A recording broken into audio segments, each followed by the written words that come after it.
Okay, so here's something some people have problems with, and we're going to show how simple it is.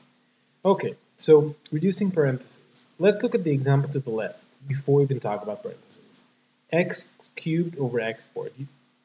You all know to reduce that and get to x, right? Or x over 1, which is the same thing. Because you know that if I have the same thing top and bottom, I can just reduce the powers. And it's the exact same thing with parentheses. If I got x plus 3 cubed over x plus 3 squared, what I'm left with is simply x plus 3 over 1.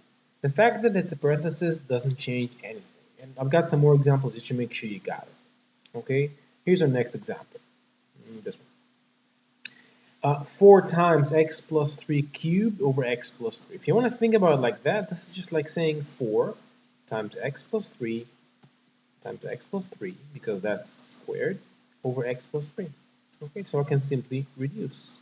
And I'm left with 4 times x plus 3. So parentheses in that way act just like any other thing you want to reduce. Usually you use variables. Okay, one more.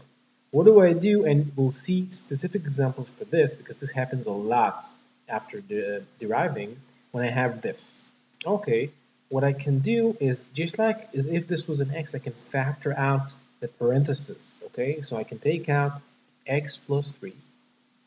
Okay, now that's what I took out. I'll emphasize. I took out this, which means I took out this and this, which means that inside what's left, I'm supposed to have this and this, which is exactly what I'm going to write 4 plus a.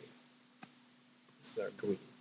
All of that over x plus 3, which doesn't change. And now when I have multiplication, I can just reduce.